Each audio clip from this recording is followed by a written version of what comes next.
Dan jangan ketinggalan ya, masing-masing ibadah sekalipun diambil dari pasal yang sama yaitu Mazmur 27, Anda bisa mulai buka. Tapi masing-masing topiknya beda-beda, beda banget. Dan masing-masing topik ini seperti timur, barat, utara, selatan dalam hidupmu, menjaga di 4 mata angin itu. Penting sekali, jangan ketinggalan satupun.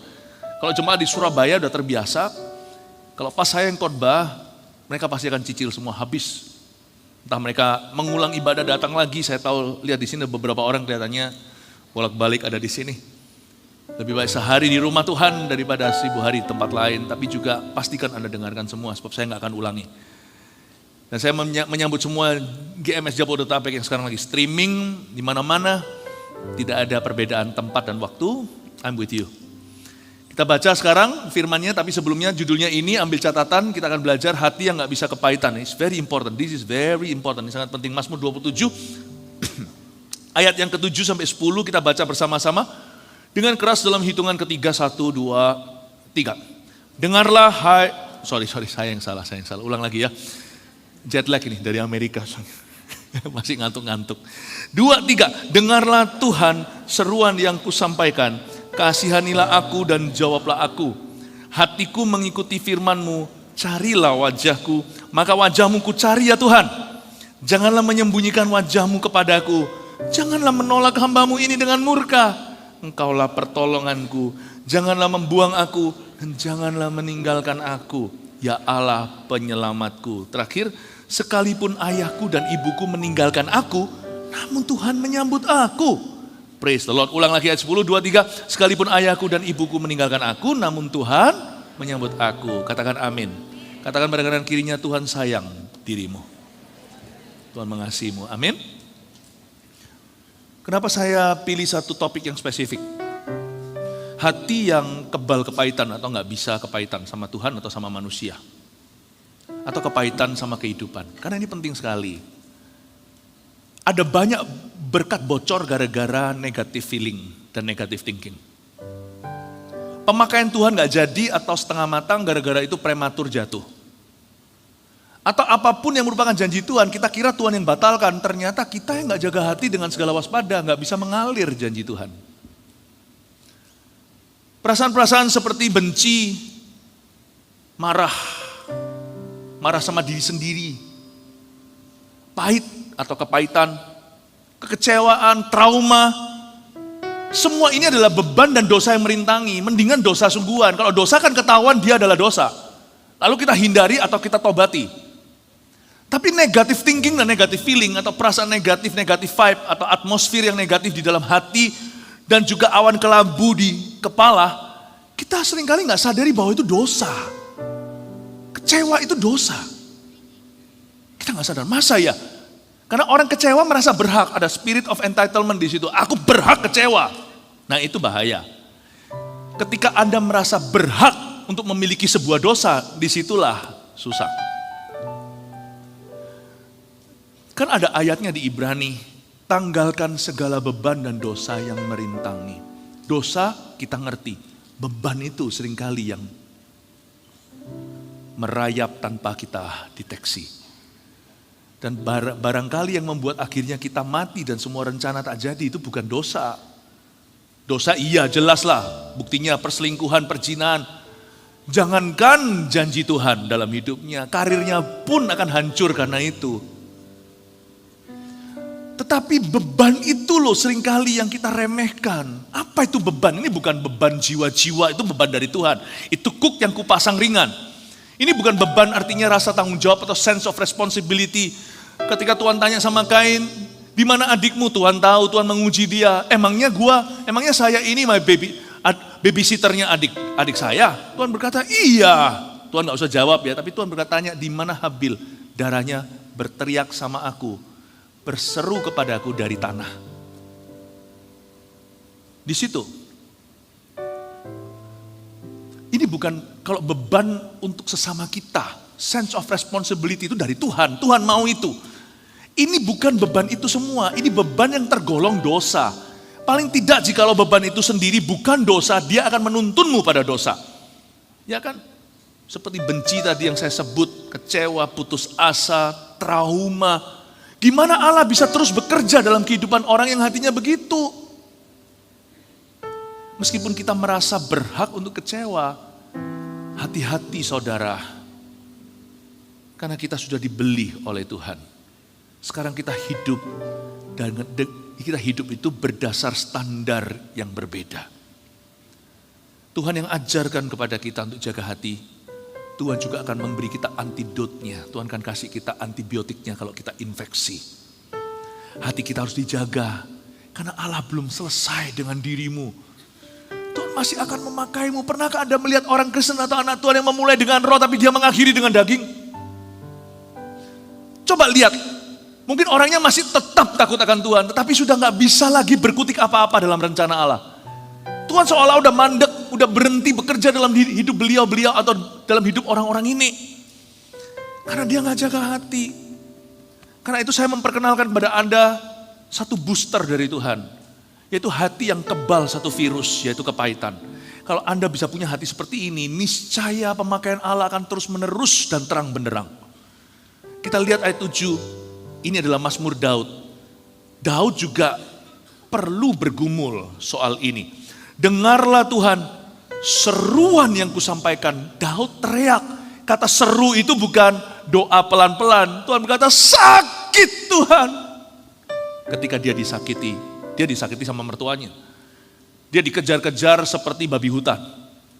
Dia gak salah difitnah. Jadi seluruh bangsa Israel itu dipegang RRI-nya sama musuh, Radio Republik Indonesia-nya. Siapa pegang jalur komunikasi otomatis jadi teologi.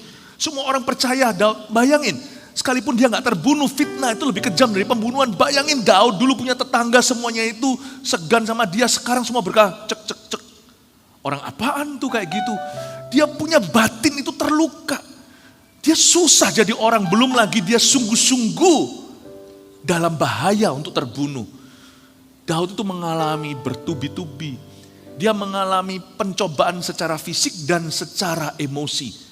Makanya Daud di sini doa ayat 7, he was really struggling. Jangan kira orang-orang rohani seperti nabi atau seperti raja-raja perjanjian lama atau rasul-rasul perjanjian baru. Mereka itu exempted atau mereka itu mengalami perkecualian. Mereka tidak mengalami yang Anda alami salah. Semakin tinggi kepercayaan Allah dalam kehidupan orang, semakin besar dan heavy, semakin berat salib yang dipikulnya. Kalau dia bisa, kita bisa. Hati harus bandel. Permulaan ketika hati kita itu mulai jatuh dari hadirat Allah atau jatuh dari kemuliaan Allah adalah ketika kita merasa bahwa pencobaan yang kita alami terlalu heavy. Itulah pertama kali setan menang telak dalam kehidupanmu. Setelah itu segala sesuatu yang merupakan janji Allah di hidupmu akan dicuri satu persatu, dibunuh dan dibinasakan dalam dirimu. Ketika Anda merasa diri sebagai korban. Makanya itu victim mentality tidak boleh ada. Peduli amat orang mau memperlakukan Anda seperti apa. Anda tidak boleh terpengaruh, garam itu yang membawa keasinan. Garam tidak boleh hambar. Orang mau tampar pipi kanan kita 1001 kali, tetap kasih pipi kiri. Pipi kananmu bukan hakmu. Itu perlakuan orang terhadap dirimu. Pipi kiri adalah hak Anda. Kasih. Orang Kristen tidak boleh manja. Orang Kristen harus bersifat domba, tapi bermental tentara. Kita harus radikal di dalam. Kalau enggak gitu hati kita akan gampang gagal. Kalau setan mau gagalkan rencana Tuhan atas hidupmu, dia enggak perlu menyerang apa-apa. Dia serang hati aja. Ambruk segala sesuatu. Kalau hati enggak dijaga dalam segala waspada, mampet berhenti mengalir semua rencana Allah. Makanya apa yang saya sampaikan ini saya pijit di satu titik. Kalau ini bisa lancar, darah rohanimu lancar kemana-mana. Mengalirnya. Dengarlah Tuhan, kata Daud. Seruan yang kusampaikan, dia menjerit. So not without a struggle. Daud sungguh-sungguh bergumul, kasihanilah aku dan jawablah aku.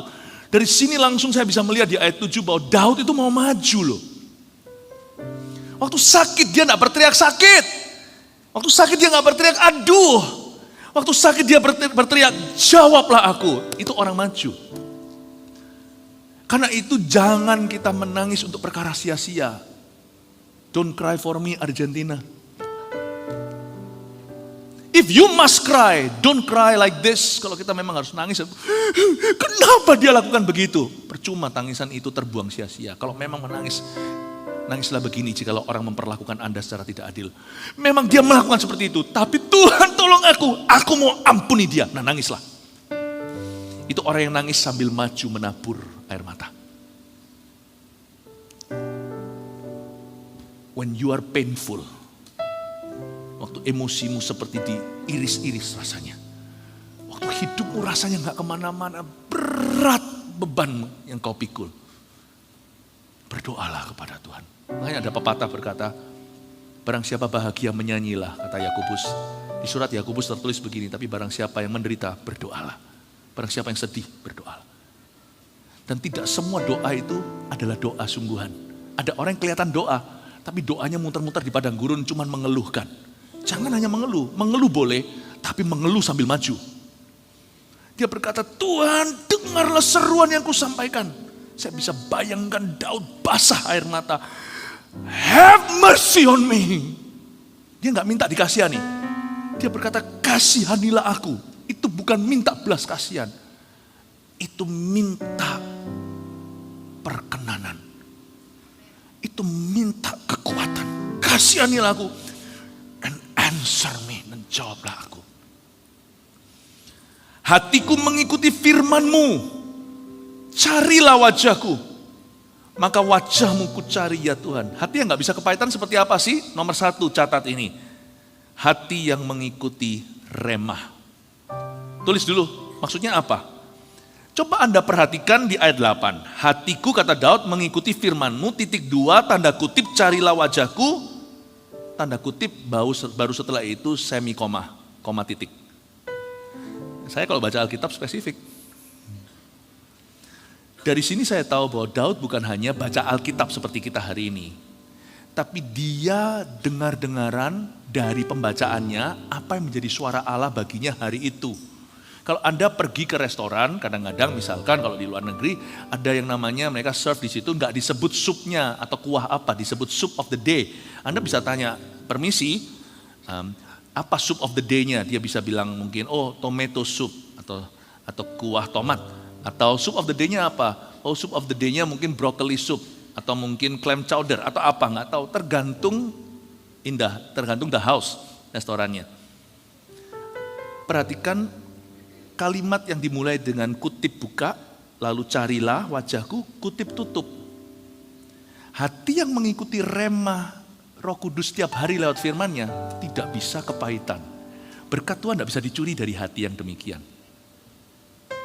Paham ya? Hati yang kebal kepahitan,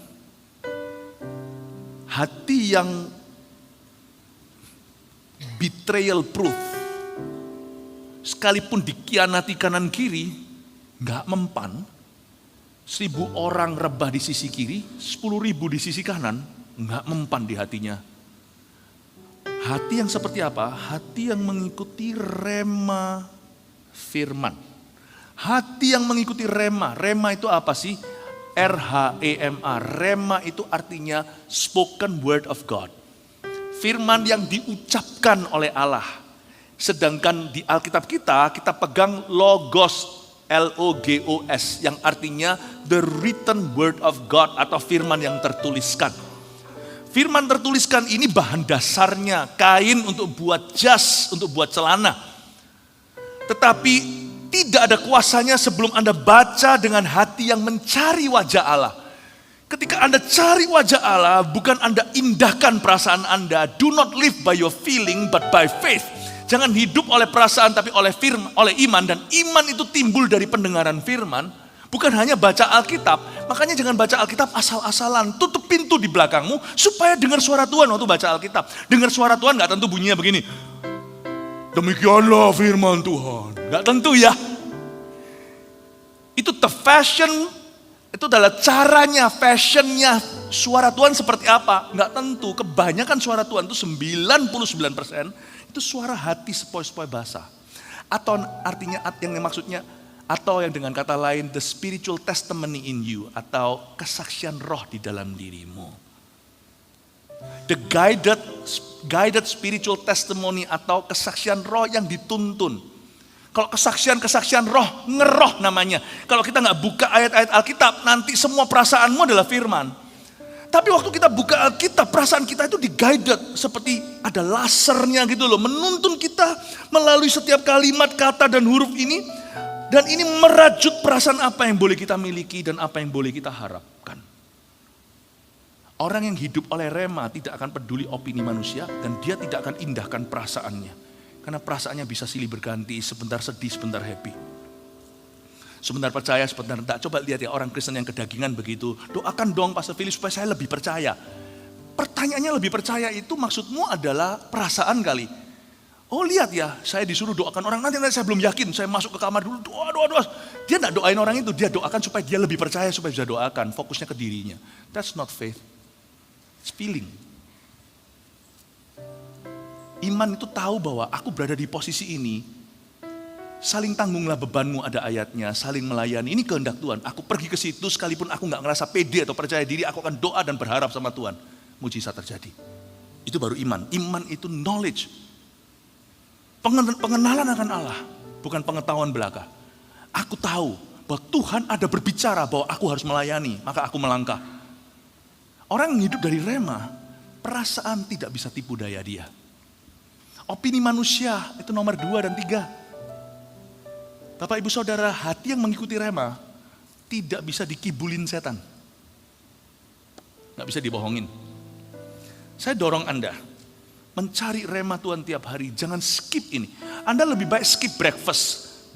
Orang-orang di dunia, orang-orang ada suatu keyakinan bahwa makan pagi adalah makan yang paling adalah the healthiest meal, atau sarapan itu adalah adalah healthiest meal.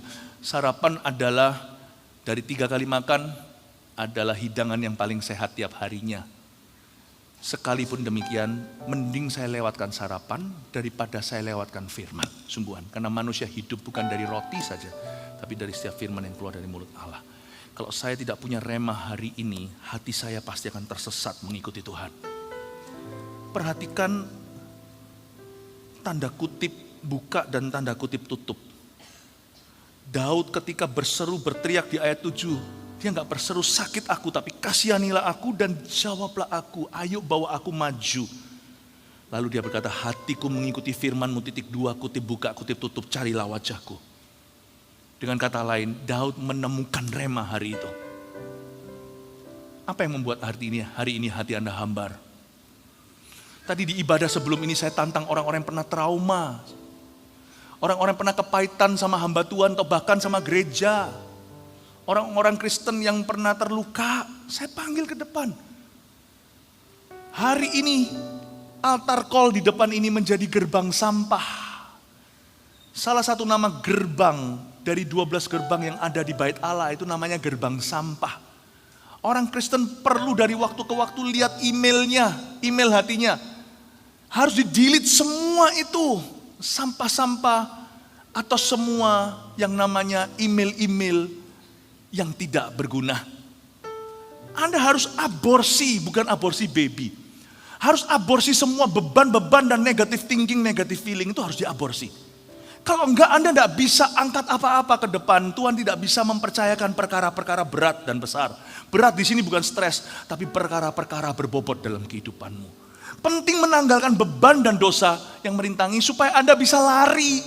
Jalan aja kita bisa semaput kok, bisa pingsan kalau kita bawa beban. Tuhan tuh mau bawa kita maraton, dan maraton kita itu lari. Hidup saya itu penuh dengan maraton lari, sungguhan. Orang yang tahu kami tahu bahwa saya itu hidup di jalan tolnya Tuhan. Dari satu momen ke momen berikutnya momentum. Selalu setelah itu, setelah seminggu saya menoleh ke belakang dari Seninnya, saya berkata, wow Tuhan, begitu cepat Tuhan Yesus membawa kami. Saya selalu berdoa begini, Tuhan tolong bantu aku jaga hati. Kalau melihat speednya Tuhan, God speed seperti ini. Kalau aku bawa kerikil aja dalam sepatu, bulan depan aku bisa tumbang. Dan Tuhan berkata, ajarkan itu Philip, ajarkan pada jemaatku supaya mereka jangan bawa kerikil, apalagi bawa batu. Karena kalau aku mau membawamu begitu cepat, aku juga mau membawa cepat jemaat. Beritahu mereka, bagikan rahasia telah aku ajarkan, yakni kunci. Hati mereka tidak boleh menyimpan apapun negatif kalau mereka mau melihat pemakaian Allah dalam kehidupan mereka turun-temurun. Kalau mereka mau melihat bulan-bulan yang menghasilkan, minggu-minggu yang berbuah. Kalau mereka mau melihat hari-hari yang dipenuhi dengan rancangan Bapa. Beritahu mereka, kerikil pun tidak boleh, apalagi batu kali yang besar. Suruh buang semuanya, auto delete semuanya.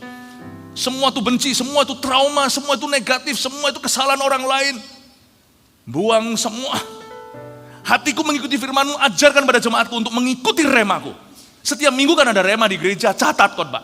Jangan datang ke gereja itu tanpa ekspektasi, datang ke gereja itu bawa catatan. Handphone juga boleh dipakai, tetapi pastikan bukan untuk ngecek IG atau apa. Catat baik-baik. Karena Tuhan punya rema, itulah mempercepat. Kuasa akselerasi itu pada rema, bukan pada logos. Alkitab di tanganmu percuma kalau Anda tidak ekspektasi dia berbicara. Setiap kali datang ke gereja kita catat itu. Karena khotbah setiap minggu itu tuntunan Tuhan. Lalu tiap hari suruh mereka mencari wajahku. Lihat ya kalau mereka ikuti rema, yang negatif gak bisa menempel.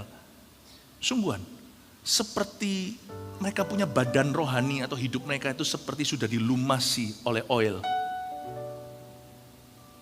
Gak bisa menempel apapun yang dari roh jahat. Hatiku mengikuti firman-Mu, carilah wajahku, maka wajah-Mu ku cari ya Tuhan. Yang pertama, hati yang gak bisa kepahitan adalah hati yang mengikuti rema. Yang kedua, ayat 9. Janganlah menyembunyikan wajah-Mu kepadaku. Apa ya? Janganlah menolak hamba-Mu ini dengan murka. Engkaulah pertolonganku, janganlah membuang aku, dan janganlah meninggalkan aku, ya Allah penyelamatku. Tulis dulu. Hati yang gak bisa kepahitan, hati yang diberkati dan mengalir segala kehidupan dan rencana Tuhan. Yang kedua adalah hati yang mau maju. Mesti punya hati kayak gini. Ekspektasi juga salah satu manifestasi atau demonstrasi hati yang mau maju. Lihat ya, orang Kristen yang mau maju gak akan mau putar-putar di padang gurun. Dia gak pernah menganggap besok minggu itu gereja lagi. Dia gak pernah menganggap itu satu ibadah lagi, gak pernah. Dia akan menghitung, ini 52, 1/52 daripada mingguku tahun ini. Investasi, pikirannya itu maju. Saya kalau Anda tanya sama saya, tahun lalu, tahun 2022, 52 minggu itu dapat apa? Saya bisa beberkan semuanya menjadi satu kalimat indah. Every year, God speaks, Tuhan bicara dalam hidup saya itu, tiap mingguan punya, itu merajut menjadi sebuah kalimat rencana Bapa. Hidupku itu ada blueprint tahunan dari Tuhan, hidup Anda juga. Cuman kalau kita menganggap gereja besok minggu itu cuman another church service, rugi. Hati yang gak mau maju itu, hati yang puas cuman dengan putar-putar di padang gurun, yang maunya cuman kalau di kolam renang ecek-ecek kaki aja, dangkal dan cetekan. Never think that next week is just another week. It's another puzzle. Jangan pernah memikirkan bahwa minggu depan itu hanyalah minggu satu lagi. Atau tambah minggu satu lagi. Atau minggu satu doang. Itu bagian daripada puzzle-nya. Itu bagian dari teka-teki sepanjang tahun ini. Dan tiap hari saya gak sabar. Bangun tidur itu, lagu itu gak relevan buat saya. Bangun tidurku terus mandi. Saya cari Tuhan dulu, cari wajah Tuhan dulu sebelum saya mandi. Tuhan gak pernah keberatan kok saya belum gosok gigi cari wajah Tuhan dulu. Itu yang saya lakukan tiap pagi. Kenapa? It's not just another day. Itu 1/365ku. Rema apa? 1/365. Gak banyak loh, 1/365. Sungguhan gak banyak. Orang Kristen yang hatinya mau maju, tidak berpikir this is another Sunday, ini cuma satu kali minggu lagi, atau this is just another day. Tidak. Saya dorong Anda jadi orang yang mau maju. Nah sekarang coba saya jelaskan apa hubungannya sama ayat 9. Hati yang mau maju susah. Susah digandolin sama kepahitan. Susah. Hati yang mau maju itu cepat move on. Sungguhan cepat move on.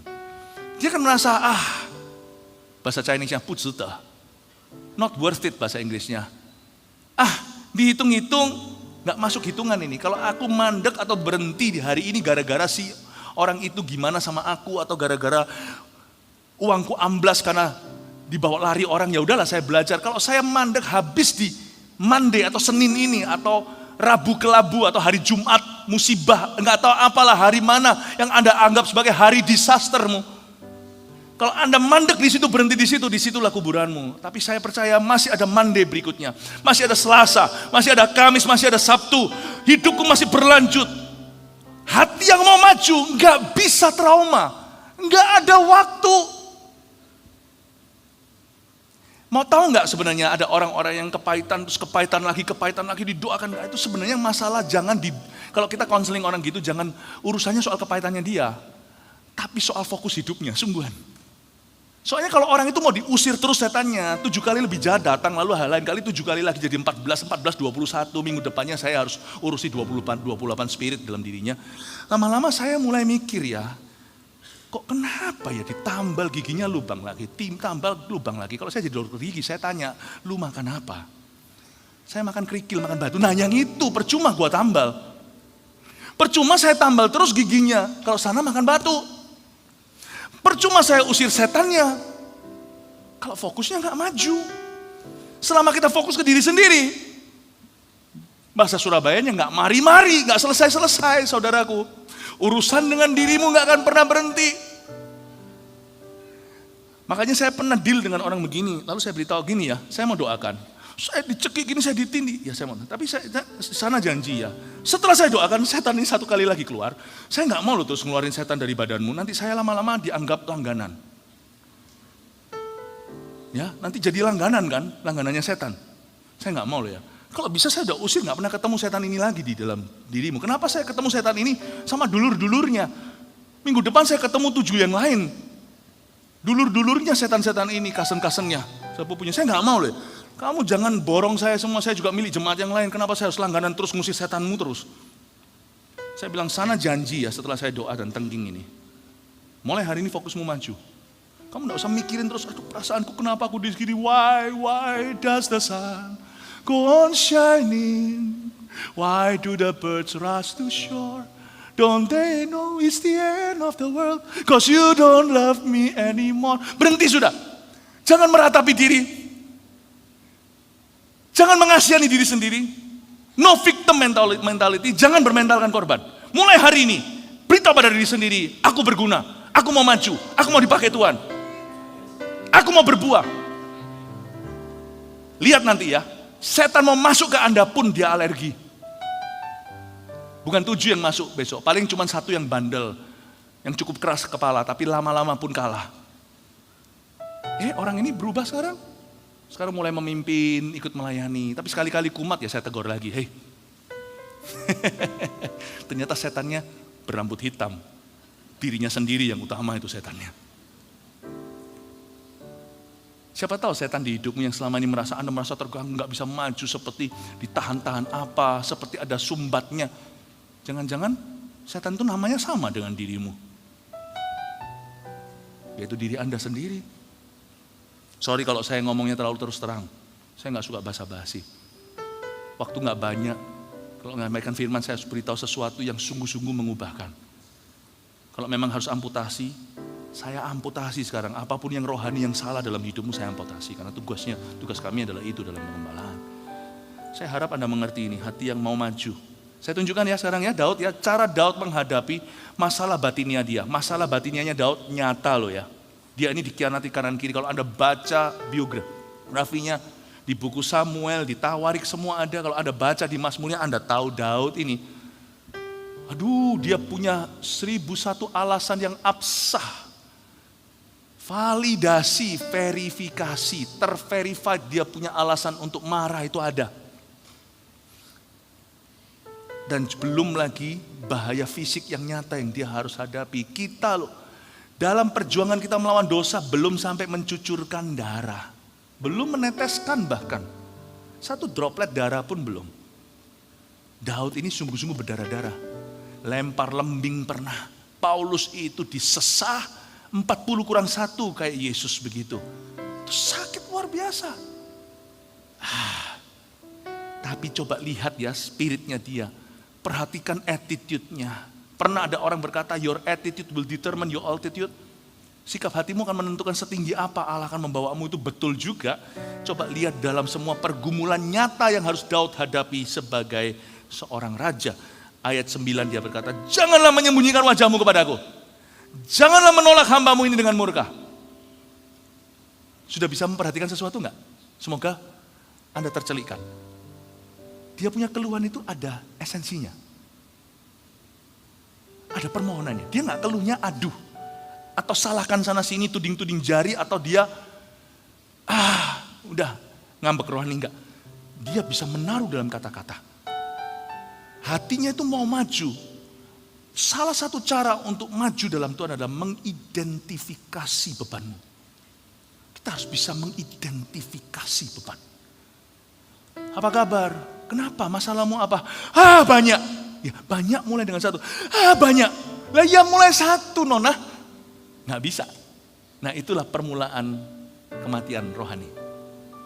Demikian pula kalau ditanya sama orang ya, belajar apa? Saya suka tanya sama murid rohani saya, termasuk sama anak-anak saya, belajar apa? Banyak. Kalau saya tanya, sebutkan satu nggak bisa, berarti nggak belajar apa-apa. Betul nggak? Saya tanya loh, sama murid-murid rohani saya, mereka hamba Tuhan juga.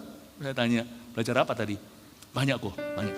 Oke, puji Tuhan banyak, haleluya, karena banyak berarti kan hitungan banyak itu kan dari satuan sebelum puluhan dan ratusan. Sebutkan satu, mikir keras, masalah juga sama, masalahmu banyak, oke. Seperti tali ruwet kan? Oke. Beritahu saya tali pertama sebelum ruwet dengan tali kedua itu apa? Show me the root, akarnya. Jangan show me the kepahitan, kepahitan itu ada. Akar kepahitannya. Tell me, masalahmu apa? Banyak, nggak tahu mulai dari mana. Dari sini saya ajari. Mulai dari mana? Mulai dari mulai. Karena hati yang begitu overwhelmed, itu frustrasi namanya. Hati yang begitu nggak mau maju.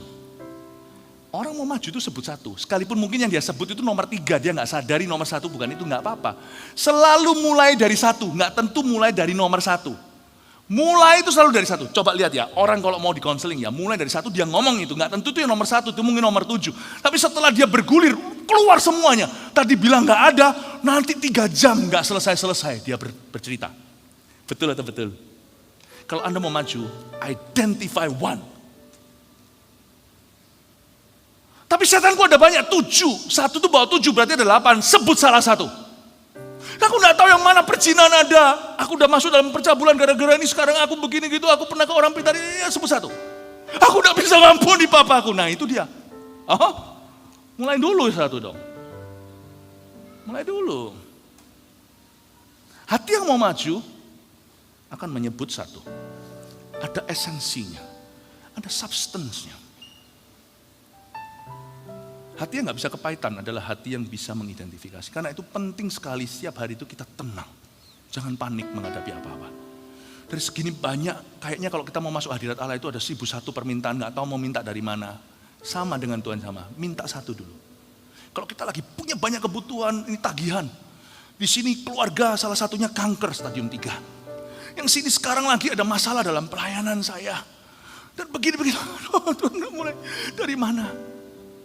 Tenang, bilang Tuhan beri aku damai sejahtera. Mulai satu dulu. Daripada aduh, give me peace. Tuhan kasih peace. Lalu satu-satu kita mulai bisa doa. Aku berdoa. Aku gak tahu gimana aku kembalikan hutang ini Tuhan. Kasih aku hikmat, kasih aku tanda. Aku harus jual gak rumahku untuk tutup ini. Tapi yang pasti besok aku ke toko. Aku akan lakukan terbaik. Tolong sertai aku, kasih pelanggan. Hasilku selama 1 bulan gak mungkin bisa kembalikan. Tapi gak apa-apa, 5 roti 2 ikan. Aku percaya. Dengan 5 roti 2 ikan, asal aku serius serahkan padamu. Aku akan anggap setiap pelangganku itu adalah utusan malaikatmu. Aku mulai dengan itu. Itu dulu. Untuk masalah stadium 3, aku berdoa Tuhan sembuhkan, minta kesembuhan ilahi. Saya akan cari Pastor Fuji. Tolong doakan. Tapi sebelum saya tetap yakin juga dengan iman pribadi. Lalu kasih kami hikmat Tuhan. Kami harus kemana? di Jakarta, atau saya mau bawa ke Kuala Lumpur di Malaysia. Atau pokoknya Tuhan, aku beriman tapi kakiku tetap harus jalan kan, bertanggung jawab sebagai a good citizen. Saya tetap harus membuat keputusan-keputusan yang sifatnya objektif. Meskipun iman itu tak terbatas, Tuhan tolong aku sertai ya. Apakah aku harus bawa ke Malaysia atau di Singapura sesuai dengan budget seperti apa, atau di Jakarta gimana? Hamba berdoa dalam nama Yesus, kasih kami hikmat, rundingan sama keluarga. Masalah pelayanan begini-begini bahas dengan pemimpinnya one by one. Ketika Anda kerja, Anda gak sadari, tiba-tiba ada satu pelanggan Anda itu gak butuh barang Anda, beli suka sekali. Yang suka bukan sama benda yang Anda jual, bukan sama produk Anda, sukanya sama Anda. Saya ini punya uang nganggur. Saya kira saya juga saya harus bisa buka-buka bisnis apa. Kok saya suka sama Yu ya? Mau kerja sama?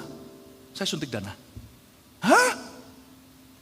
5 roti 2 ikanmu enggak bisa mengembalikan utang itu. 1 orang mau beli bisnis Anda. Kan kerjasama enggak jadi bangkrut, malah justru berkembang karena dia punya network di mana-mana. Anda akan terkejut ternyata. Dari mulut ikan yang tidak kau jual di pasar, Anda bisa bayar bea. Bea bait Allah untuk Yesus dan untuk Petrus. Sebab ikan itu mata pencaharian Petrus, tapi nggak perlu dijual. Tuhan kasih berkat terpisah dari mata pencaharian, tapi melalui mata pencahariannya di dalamnya ada koin perak. Di dalam bisnis Anda sehari-hari Anda cuma setia, sejak Anda minta peace, damai sejahtera, bisa naruh kata-kata, bisa menempatkan hati pula. Anda kerja dengan sungguh-sungguh, setiap orang Anda hadapi dengan baik. Tanpa Anda sadari ada sungguh-sungguh satu orang utusan malaikat. Tanpa Anda berharap pada manusia dan proposal sana sini minta hutangan atau minta piutang. Tiba-tiba ada satu yang berkata, aku mau investasi, gak apa-apa. Ada orang yang menjadikan bisnis Anda hobinya sekalian, kalau bisa sama-sama untung dan juga menolong Anda. Anda akan terkejut, bahkan dia bukan saudaramu. Pertolongan di tempat yang tidak terduga. Saya beritahu ya, kenapa saya cerita seperti ini. Ini semua cerita kalau ada kemiripan, ini tidak ada kesengajaan. Karena saya sebagai hamba Tuhan melihat berkali-kali cerita jemaat yang kayak beginian terjadi. Semua dimulai dengan dia identifikasi, hatinya mau maju. Saya gak mau stres, aku sedih, duduk sendiri, ambil tali, mau bunuh diri. Saya mau maju. Saya tahu waktu maju ini tetap disaster. Saya gak tahu gimana tali ruwet ini mulai dari mana saya selesaikan, ada Tuhan. Tapi saya mulai dengan langkahku. Tuhan itu Tuhan langkah besar. Langkahku satu persatu aku tentukan. Satu jalan aja, cuma maju. Saya gak bisa mundur, bukan pilihan. Ke kiri, ke kanan, saya berdosa sama Tuhan. Tidak. Ke orang pintar, yuk minta pesugihan. Enggak, saya maju ke depan. Titik. Hati yang mau maju, pasti ketemu Tuhan. Gak tentu dapat mujizat langsung. Tapi aneh. Tiap kali noleh 1 tahun, tutup buku, lu kok survive ya? Lu kok survive ya? Kok bertahan? Kok bisa ya? Coba lihat sekarang saya ajak Anda membaca ayat 9 bersama dengan saya, tapi di reverse, diganti, dibalik. Sebab kalimat-kalimat Daud ini kalimat dalam bentuk suatu negative sentence, which is good. Tapi coba kita balik ya, apa yang Daud minta dalam sakitnya dia, dalam himpitan masa, dalam khianatan manusia, dalam ancaman bahaya, dalam ketidakpastian hari depan, dalam ketidaktentuan, dalam loneliness of the night, mau dirajam sama rakyatnya sendiri di Siklak. Dia sendirian menghadapi semua beban. Goliat gampang, dia bunuh sekali, Goliat mati. Tapi masalah hidup bertubi-tubi, gak mati-mati. Dan Daud di ayat 9 saya tunjukkan hati yang mau maju itu gimana, apa yang dia minta. Dari ayat 9 ini, dari doanya, saya mengambil kesimpulan, ini orang mau maju, makanya dia gak mati-mati. Ini orang mau maju, makanya gak mati-mati. Coba lihat ya. Tapi dia bukan mau majunya dengan cara dia, dengan cara yang salah. Dia mau majunya dengan cara Tuhan, nah itu beda. Mau maju dengan menghalalkan segala cara itu ya, itu juga akan menjadi masalah. Tapi kalau orang mau majunya dengan cara Tuhan, Tuhan pasti akan tolong dia. Coba saya tunjukkan ya lewat doa ini, kenapa saya yakin dia mau maju. Ayat 9, janganlah menyembunyikan wajahmu kepadaku. Kedengaran di telinga saya, doa ini bunyinya, nyatakanlah maumu. Dia berkata, jangan sembunyikan wajahmu. Berarti dia bukan tantang Tuhan, ya tantang Tuhan, tapi tantang dengan sopan. Tunjukkan kehendakmu. Nyatakan maumu dalam hidupku. Ya, aku dalam masalah. Tapi aku mau naik banding di hadapan Allah. Now show me your will. Apa yang harus kulakukan? Dan dia tahu resikonya kalau Tuhan berkata serahkan dirimu ke Saul. Ya sudah. Tapi dia dalam kondisi ini, dia percaya Tuhan masih punya kehendak baik dalam hidupnya. Dalam kondisi yang paling jahat dalam hidupnya. Dalam kondisi yang paling hancur, Tuhan itu pembangun. Tuhan itu bukan destroyer, Tuhan itu builder. Tuhan itu pembangun, bukan peruntuh. Karena dia naik banding dan berkata, jangan sembunyikan wajahmu. Dengan kata lain, hati yang maju selalu berseru begini.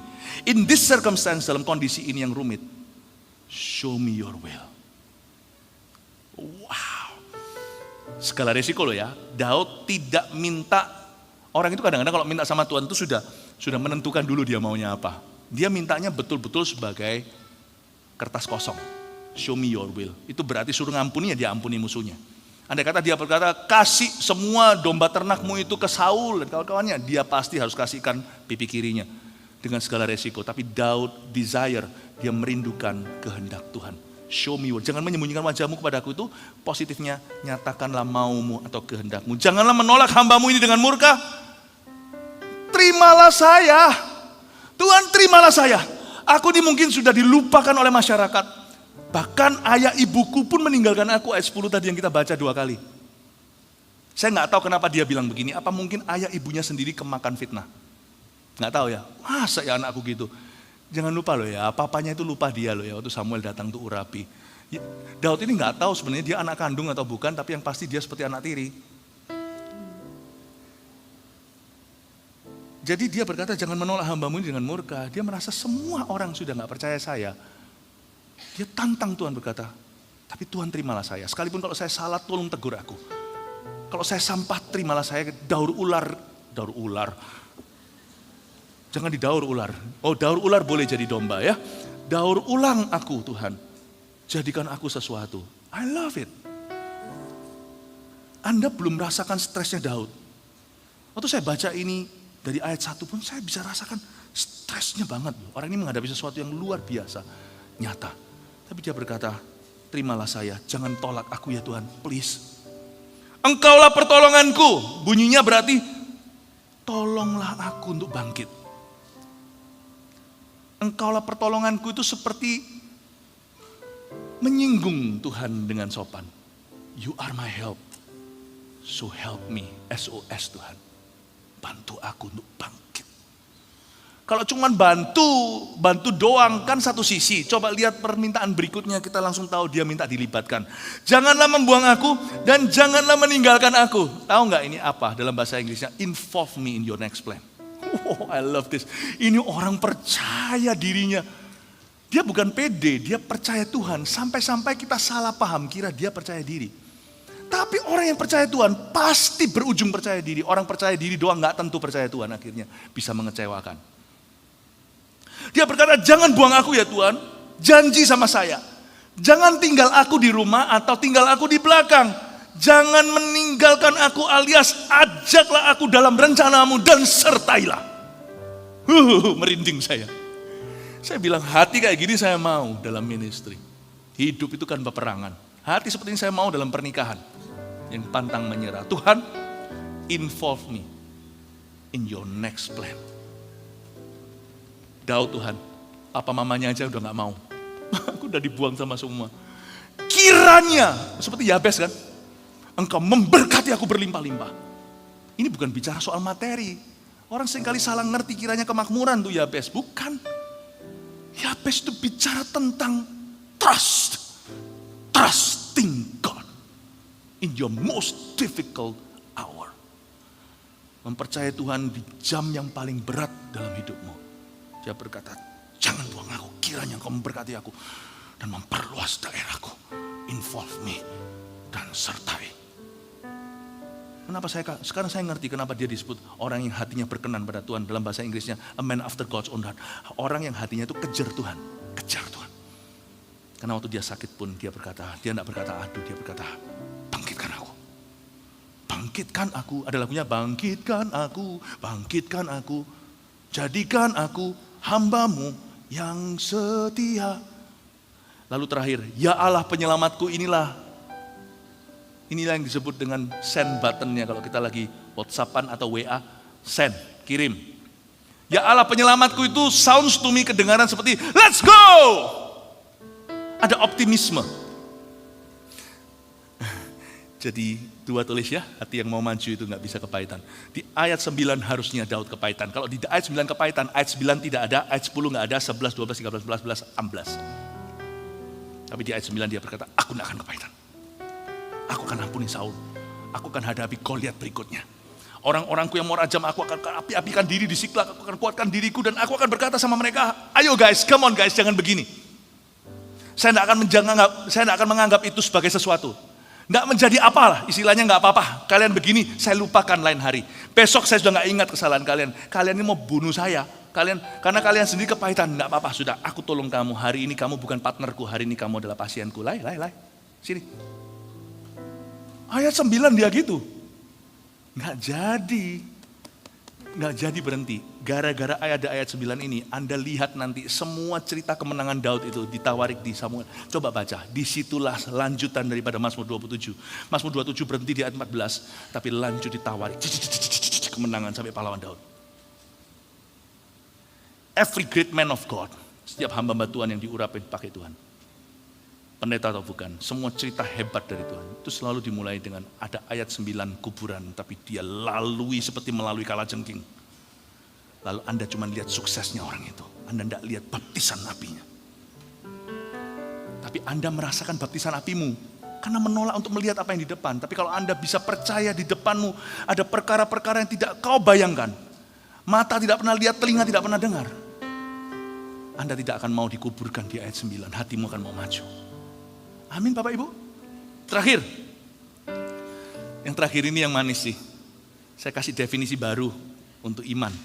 Iman itu kan bahasa teologianya. Saya kasih bahasa emosinya ya. Hati yang GR dengan Tuhan. Mesti ini harus ada hati yang GR sama Tuhan. Iman itu apa sih? Bahasa doktrinnya. Saya sebutin dalam bahasa Inggrisnya the emotional definition of faith. Definisi emosi. Definisi perasaan, kalau ditaruh dalam perasaan, iman itu apa sih? GR, gede rasa sama Tuhan. Kebanyakan kita kan minder sama Tuhan. Atau kita langsung rasa, nggak mungkin lah. Kalau lain ditolong, saya kagak. Tangannya terbuka, menunggulah. Kalau lain ditolong, saya kagak. Gak bisa. GR itu bunyinya gini. Kalau lain ditolong, saya juga. Tangannya terbuka, menunggulah. Kalau lain ditolong, giliran saya. Kasih tepuk tangan untuk Tuhan.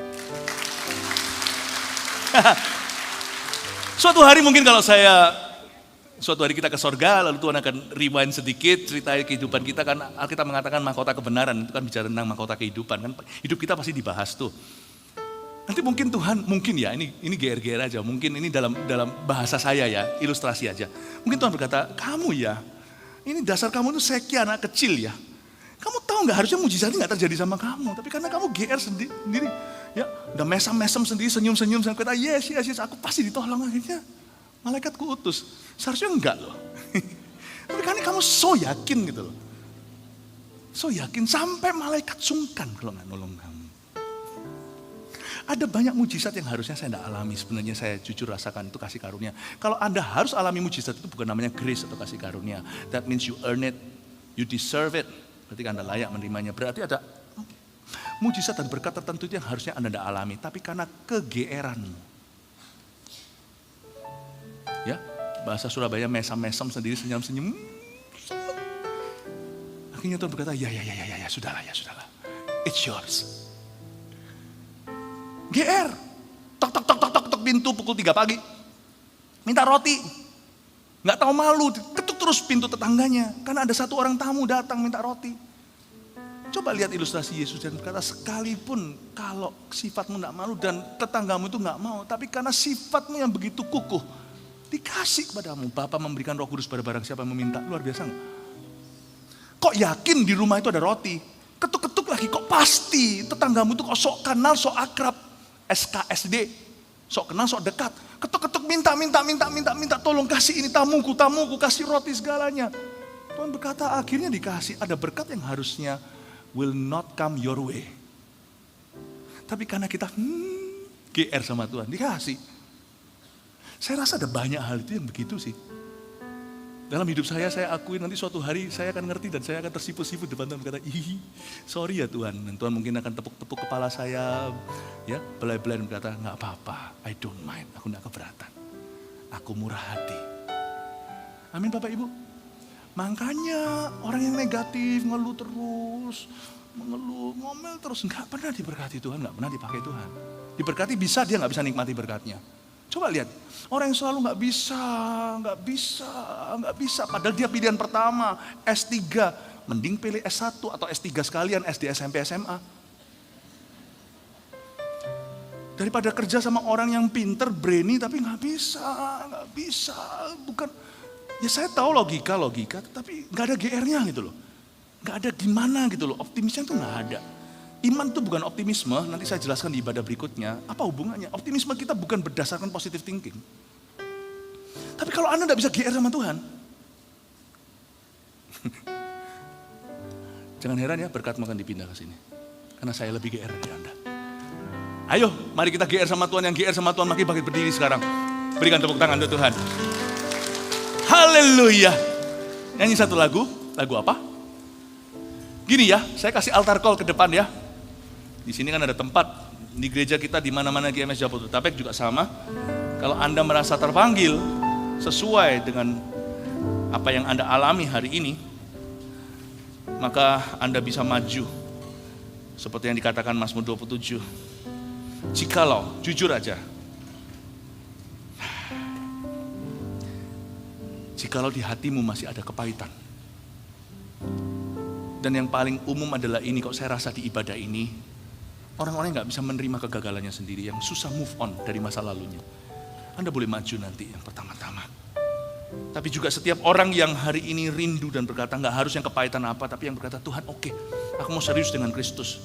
Mulai hari ini aku mau cari rema Roh Kudus, aku mau GR sama Tuhan. Aku mengubah. Saya sadar Pastor Philip,